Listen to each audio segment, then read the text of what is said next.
Hello mga madi, naaman ko'y leftover gabi no, so wala mahurot, kay pasalubong man ni siya. So na ay itlog diri nga omelet nga gingon ani oh, dayon na siya longganisa isa. So kini siya patatas ni siya dayon broccoli din kamatis oh. I'm sure di man ginungaw ng atong mga kiddos ani atong buhaton. Watch my video till the end kay pakita mo kung saan ako ni siya pagluto. So mao ni ang akong giandam nga mga lamas, so gamay lang nga lamas no kay no need na siya daghag lamasan kay kagado man siya egg. So kaning duha ka egg nga fresh mo ni akong i-additional ani sa pagluto. So akong buhaton ani karon is tunga-tungaon ni nako, i-chop ni nako. So watch my video till the end mga madi. So here we go mga madi. So muna nako ni siya og otro og hiwa-hiwa. So mao ni to siya ganina katong omelet nga egg. So akong giwa-hiwa dayon katong giwa-hiwa sa dakong longganisa. Dayon ang mao ni siya ang patatas, yung kamatis, dahonan, gidungagan ako additional then broccoli, dayon bombay nga onion, dayon kuan na ako'y ahos gamay lang. Ahos dayon ang egg akong gibatil. So ako ni siya additional. So ang atong pangpalasa is kining magic syrup mani magpadala og lami pod. So akong buhaton ron i-ready na pod nako ang kaha. So ready na nato atong kaha mga madino. So kung mainit na siya, ako na din siyang butang mantika.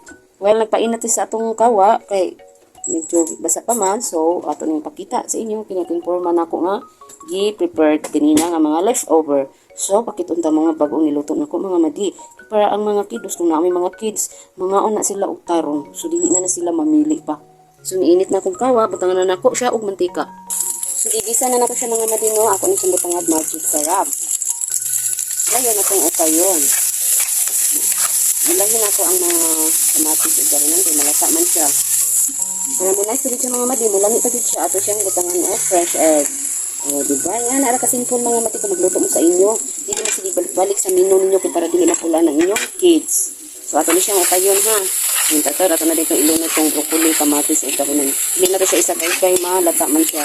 So, muna na yung sura niya. Diba? Hindi to kayo siya tanahang lamit na yan siya mga mati ko. Akong gitimplaan ni is magic syrup.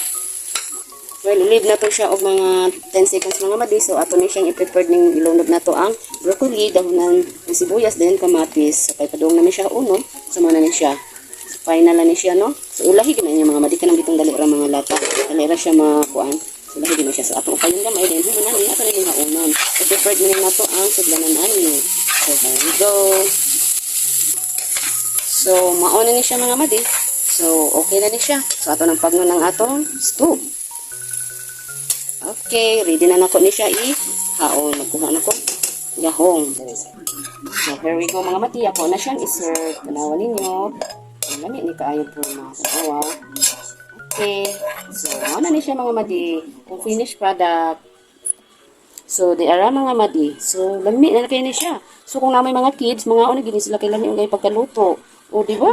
So, yung anak ra ito ka-wise na ideya na to. Kung naatay ideya para atong mga kiddos ginahan mga on. Okay, bye-bye for now. Kay mamahaw nami.